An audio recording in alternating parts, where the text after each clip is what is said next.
This is Mike Palmer. We're about to pick up with a new episode of Trending in Education. I also wanted to give folks an update. If you've enjoyed our Future of Work programming, we're about to launch a separate feed, Trending in Ed, the Future of Work, which will showcase and highlight some of the most interesting conversations I've had with thought leaders and CEOs and authors who have been thinking about the world of work and how it's changing. In fact, today's episode is going to be the first episode in that feed, going deep today on Udemy's recent 2022 Workplace Learning Trends Report. We'll be sharing much of this content through the main Trending in Ed feed, so those of you who enjoy the breadth and the range, stay tuned here. We're not going away, but for those of you who want a little more of a deep dive opportunity, we'll begin with the Future of Work flavor of Trending in Ed. Be on the lookout for EdTech, higher ed, K-12, diversity and inclusion. We'll be launching many of these sub-feeds in the coming weeks, but we're going to begin with the Future of Work. With that, hopefully you enjoy this episode. Thanks as always for listening.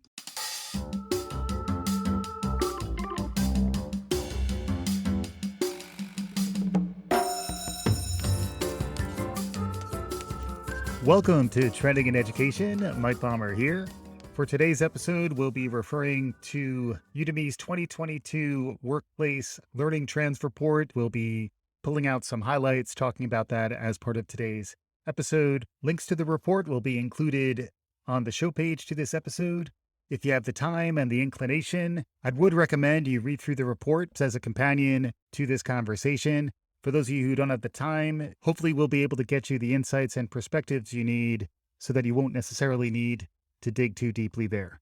For those of you who aren't familiar with Udemy, they're a global skills training platform. We recently did an episode with Karthik Gunasekaran, who's the head of product and engineering for the mobile development that Udemy is doing. Interesting conversation. We'll include that as part of the show notes.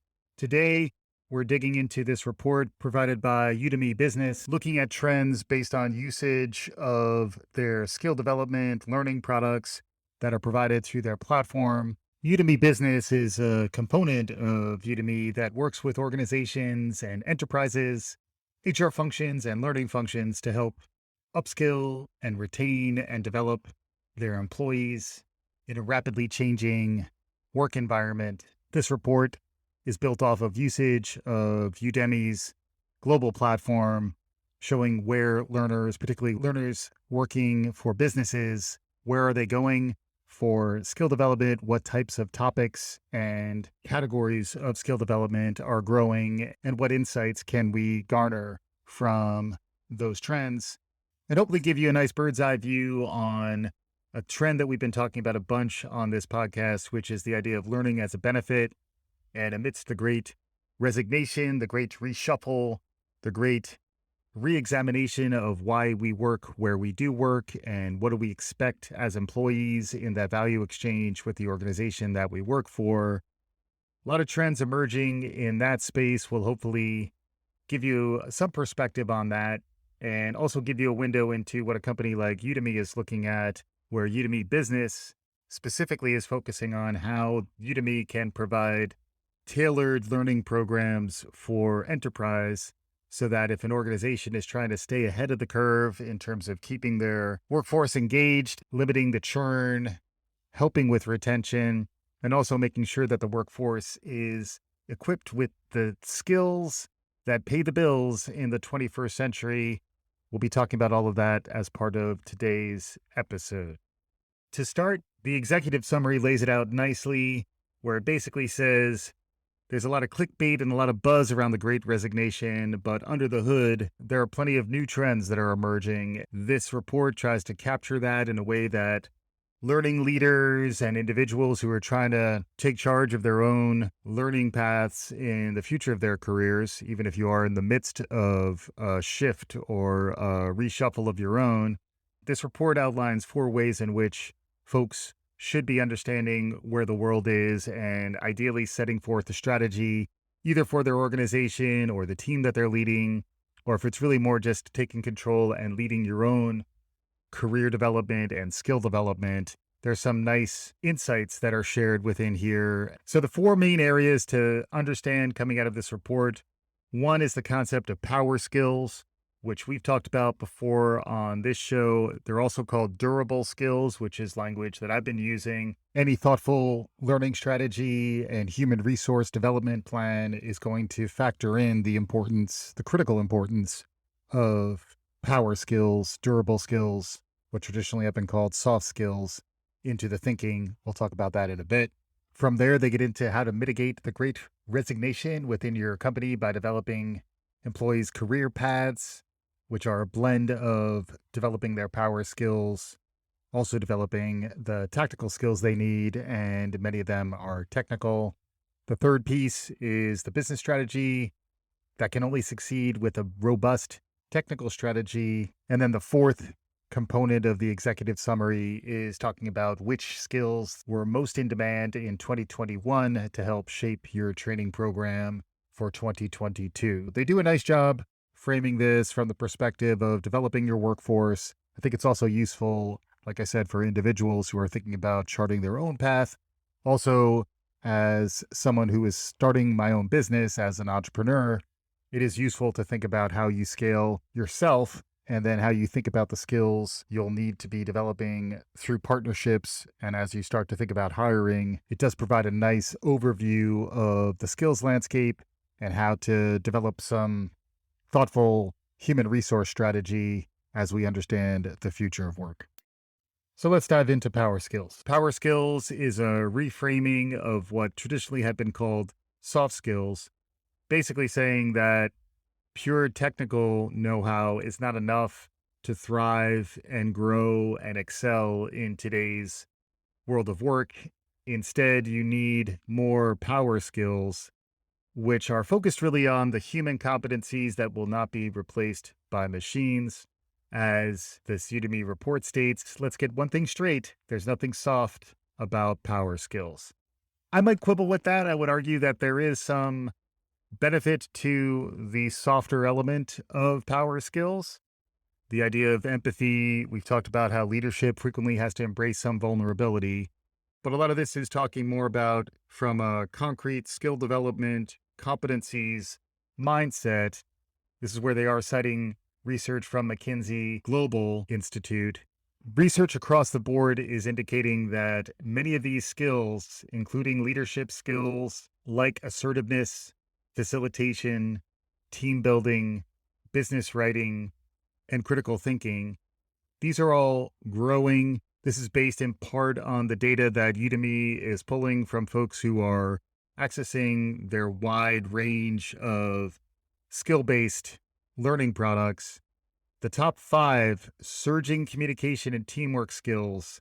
These include assertiveness, facilitation, team building, business writing, critical thinking, also listening skills. So if you look over the past 5 years, from 2017 until 2021, there's a real surge in assertiveness, listening skills, business writing, and critical thinking. Also, interestingly, the top surging skill over that period of time is Microsoft Teams. Some of these things are byproducts of the shift to digital work and the shift to collaboration through many of these digital tool sets. We've talked a lot about Zoom. This report talks at length about Zoom fatigue and something that we are responding to.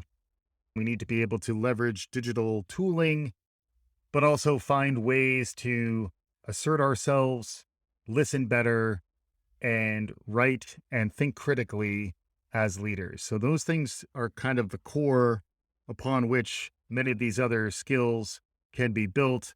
There is a Gartner report that I really liked that did talk about almost building out from a foundational level of these power skills. On top of those power skills, layering in more of the digital tooling and digital competencies that are less hard technical, more tactically relevant.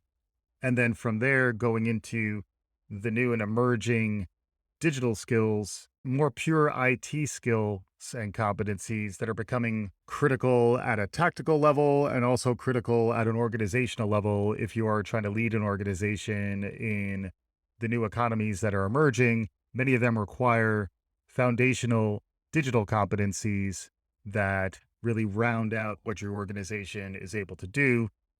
And a related point is that we are looking increasingly for holistic understandings of our humans who work in our organization, where best case, they both possess the foundational knowledge and the foundational EQ and social emotional skills. Folks know I like to say, I get social emotional, baby. And organizations are as well when they think about how to grow leaders and how to grow that core set of durable power skills that will be resilient to all the changes that we see over time. And then the rapid training, the technical foundations that are needed to snap in new competencies as we see the world of work disrupting and the cycle time on new skill development, the half life of skills and competencies, all of that is accelerating so that you want a workforce that has these strong human, irreplaceable foundational skills, characterized as power skills here in this report, but then at the same time, snap in these new competencies, develop an organization where folks are driving their own learning, but also partnering more effectively with the organization to understand these are the skills that if you develop them and if you develop some passion and hunger to continue to grow in these areas, there's plenty of new job opportunities and career growth potential if you do pursue these things. Moving on to additional power skills, there's talk of diversity and inclusion, strategic thinking, OKRs, a more tactical component of leadership and management objectives and key results, problem solving and management coaching. Then they shift into productivity and collaboration, where just general computer skills, Microsoft Word, SharePoint, Windows 10, PowerPoint, Confluence. These are more the bread and butter of effective business collaboration in the 21st century. 70% of white collar employees are working from home nowadays. There's a new tooling around digital competency to be able to be an effective employee these days. This starts to highlight some of that. It also talks about efficiency around email and time management, where you need to be able to write a competent business email. You need to be able to demonstrate business acumen and critical thinking and computer skills to be able to do all of that effectively. But also, you need to figure out how to manage your time so that you're not constantly in a reactive mode checking your email. There is a good HBR article that is referenced in this report as well, which talks about how to spend way less time on email every day. Also, talking about how to manage your engagement with email so that you're not constantly checking, constantly in a reactive mode, and you're able to actually do productive work independent of email management and be smart about your time management as it relates to engaging with your email so that you can become as effective an employee and as effective digitally tooled human as you can be. And then the last element of the power skills that they dive into is personal development and wellness. The most surging personal development and wellness skills, as witnessed by usage of Udemy's platform, interestingly, over the last 5 years, is guitar at a whopping 712%. This may be reflective of the quality of the guitar skill courses that are out there, but it also may be that we are looking for more holistic human development that will supplement our professional development. English language learning, also popping, fitness, piano, the German language, and music theory, rounding out these personal development and wellness skills. This is also the idea of work-life balance, part of what has come out of the Great Resignation, the re-examination of our world and how we relate to work and how we think about work-life balance as we've all been faced with some real challenges in the past several years. If you're fortunate enough to be able to be a knowledge worker, an information worker, someone who is digitally tooled and is able to engage, it's important to find times to recharge, especially for leaders where your ability to lead with positivity, to engage with your full complement of human skills will require you to continue to develop yourself, but not purely in pursuit of career development. Some of it is really in pursuit of your own development as an engaged human in this day and age. This also speaks to the need for a robust wellness program, ways to talk to your workforce about the importance of developing outside interests, outside hobbies. It's also some recognition that we are not exclusively developing ourselves for hard returns to the organization. We are also just developing ourselves. It speaks to the importance of culture, the importance of bringing your whole self to work. Those trends really have been popping in recent years. There's good data here within the report that does talk about how personal development and wellness ultimately benefits the organization, certainly develops the individual, and speaks to some of the broadening of our understanding of humans in the workplace and humans outside of the workplace, and how a lot of these things require a little more of a fluidity and broader understanding of how those things blend together. Then the report dives into the tactical skills that you need to invest in as an organization to make sure you can stay current and relevant. They begin with business intelligence, which ranges from Excel, VBA for Excel, business analytics, Tableau, Splunk, and statistics. This is the idea that in the 21st century workforce, there are some business competencies that relate also to data literacy and data competencies. It's becoming increasingly difficult to layer on additional, more technical competencies without some of these foundational understandings and core competencies within your organization. Some of these things get a little more concrete in terms of the tools that are popping, just like Microsoft Teams, both Excel and Tableau, in addition to business analytics and statistics, becoming part of the core tool set that employees will need to be able to engage, particularly if they are interested in growing into a leadership role. And then also, these are the types of competencies that leaders, whether you're within HR or you're growing an organization, you want to understand and assess these competencies within your workforce to figure out how do you continue to grow and stay relevant and stay ahead of trends. The next set of tactical trends that they talk about are design and UX, ranging from web accessibility, which has grown 439% since 2017. A trend that was beginning already was gaining some power and growth. And then the shift to digital that was driven by the pandemic is making this even more critical. Add to that user interface design. They talk about some Adobe products here, Adobe Premiere, mobile app design, Adobe XD, design theory, and product design. This rings true to me in terms of my experience, where folks who are in product roles, are in UX, UI roles, the ability to build products that are digitally powered, that are leveraging some of the best practices in design thinking and product design, graphic design, the visual look and feel. If you can develop competencies that equate a little more to front end development and getting to know users, thinking about that in a systematic way, testing into that in an agile way, those are all skills on the tactical side that are growing. Same for finance and accounting. Interestingly, perhaps not surprisingly, Udemy is seeing growth in crypto, algorithmic trading, day trading, solidity, stock trading broadly, technical analysis, and the financial markets. That's a wide range of domains, but it is an area where there has been increased focus.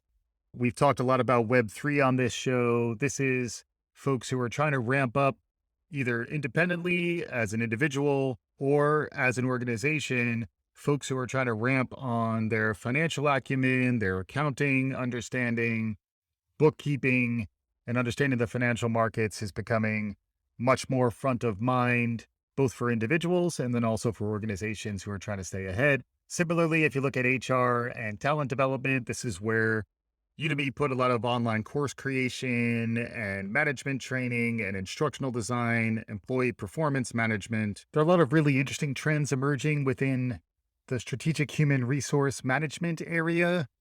SHRM and HRM are two acronyms that show up referencing the Society for Human Resource Management. That is a big driver in some of the rethinking and expansion of the strategic component of human resource management in organizational design these days. We've talked a bunch about how HR departments, HR professionals are learning how to turn jobs into skills based, competency based understanding, how that requires a new mindset for folks in HR. It requires new mindsets for folks who are trying to grow as professionals. We're seeing that reflected in this report.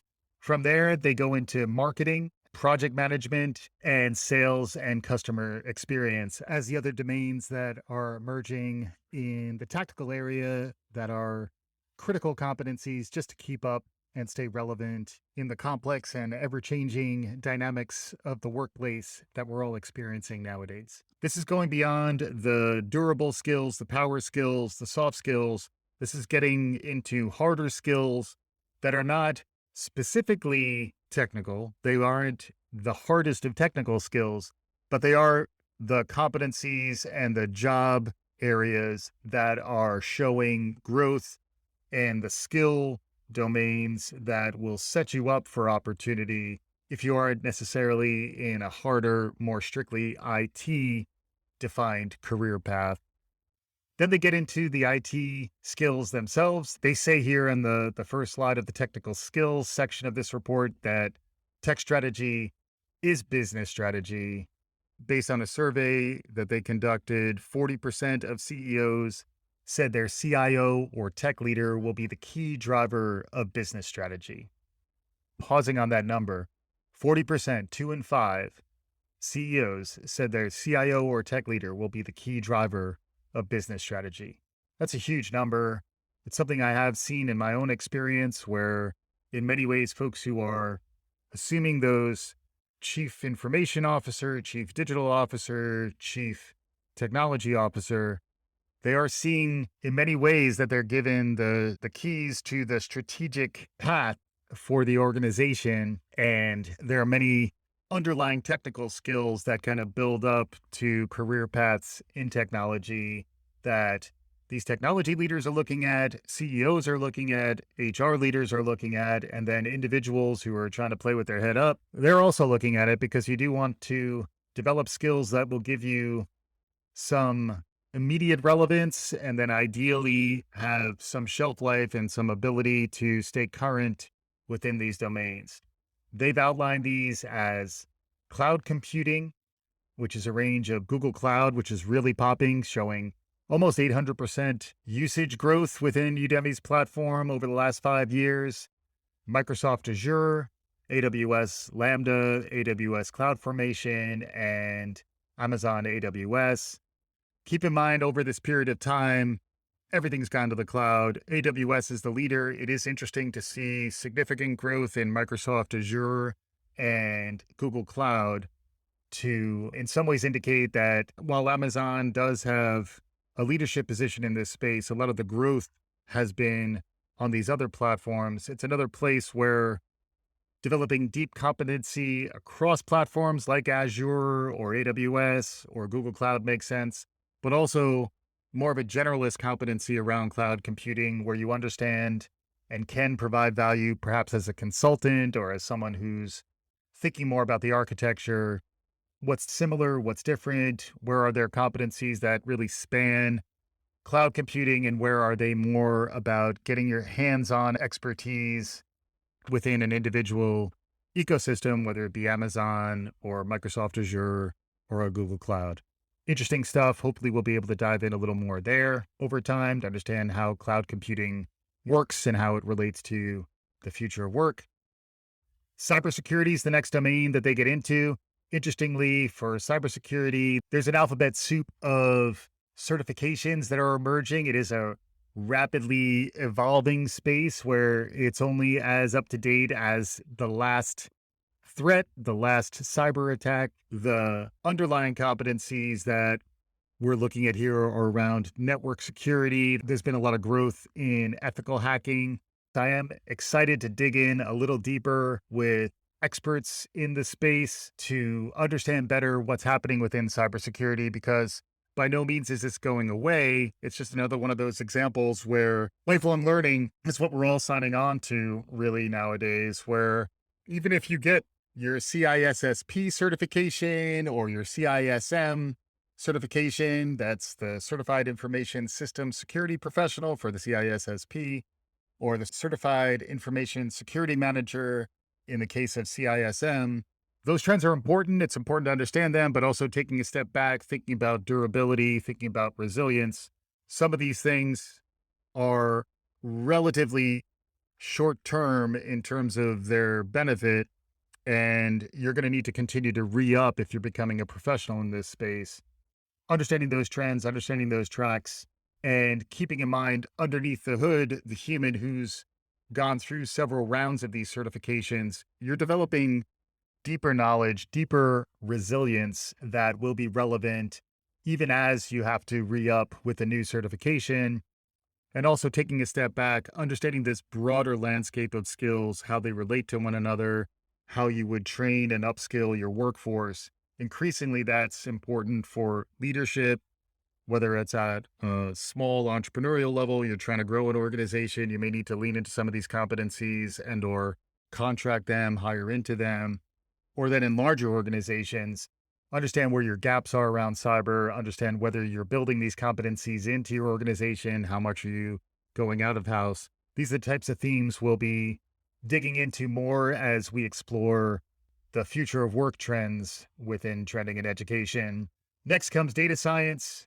We've talked to a bunch of different folks over the years around data science. Data science includes things like computer vision, natural language processing, artificial intelligence, and Elasticsearch. Also getting into more specific competencies. This is where things like Amazon SageMaker, AWS Certified Machine Learning Specialty, Apache Airflow, Apache Spark, these things are popping. Taking a step back from the more concrete specifications around your competencies, this is also a place where understanding the ecosystem, understanding the systems thinking, again, getting back to the power skills, understanding how to apply good critical thinking, good data literacy, and good business competencies to think through what's the quality of my data? How is that data ultimately informing our decision making?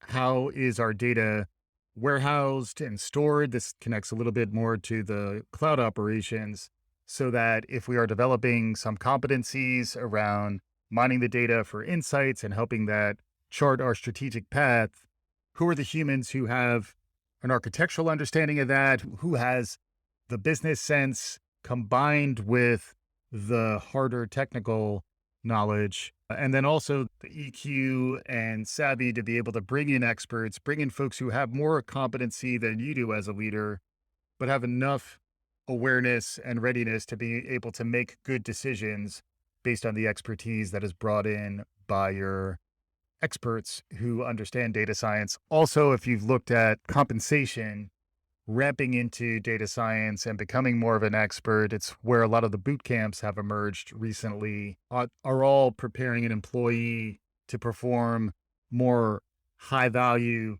business tasks and have job competencies that will be resilient as we continue to go through disruptions in the workplace in this tumultuous day and age. Then they get into IT operations, and software development is the last one that they talk about. IT operations gets more into server administration, backend, computer networking, PowerShell. And then software development is interesting. This is where newer programming languages, whether it's Python scripting, React, Swift UI, Prometheus, this is where a lot of the shelf life on these programming competencies turn over relatively quickly. But at the same time, you are developing deeper competencies frames of reference that you'll be able to apply when you need to ramp on new skills. And then if you go a little bit deeper, some of these understandings are built on a basic understanding of something like JavaScript or something like .NET or Java familiarity, and then going one or two layers deeper. So there is recognition that the world of programming, the world that developers are getting into is changing. There's a note here that developers are releasing code 2 times faster than before thanks to DevOps. That's creating these gaps where how do you fill them quick enough? What tools and competencies are necessary to build these out? There's certainly a lot of job security and resilience and future proofing that goes into software development as an area of focus. It isn't for everyone, but if you are early in career or mid career and think it is for you, this is an area that will have some strength and resilience in the coming years. From there, they wrap things up relatively quickly, which I did see as a little bit abrupt, but I guess they were synthesizing really throughout. Keep in mind, Coursera is doing something similar. LinkedIn Learning is another place where a lot of folks are getting their upskilling, plural site. Rachel Carlson and Guild Education is another one. I've talked a bit about business skills through the work that Scott Galloway is doing around Section 4, which is more of a subscription-based approach to the skills and competencies that typically are delivered through a business school. You're seeing this happen really across the board. We'll be diving into more of these individual approaches to keeping the workforce equipped and out ahead of trends as we dive more into the future of work. To sum things up based on this report, first off, they're not soft skills, they're power skills. Get used to them. In many ways, they're foundational. They're the core human competencies upon which all this other skilling can be built. Focus there first. Without those foundational components, it's difficult to build culture. It's difficult to upskill employees. From there are new and emerging competencies around digital marketing, project management, UX, product design, all the way up into more technical skills around cybersecurity, data science, cloud computing, software development.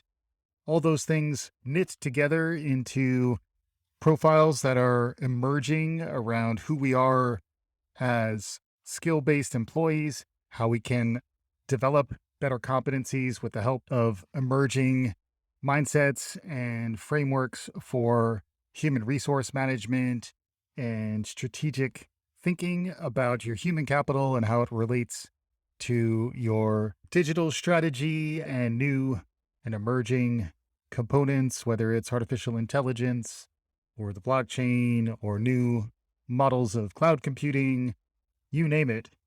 It's a rapidly changing universe. It's time to start synthesizing and getting organized. Hopefully, we'll be able to help our listeners with some of that thinking. We spent a lot of time over the years on Trending in Ed talking about the future of work. It's exciting to me to be able to go deeper in that area while still providing the broad and varied perspectives that are critical to playing with your head up in a very rapidly changing, complex environment that we're living through today. And with that, we'll wrap this episode up. Be sure to check out the show page for access to the report and other information that we discussed during today's show. We'll be back again soon with another episode. Thanks as always for listening. Welcome to the future. It's June 2022. This is Trending in Education.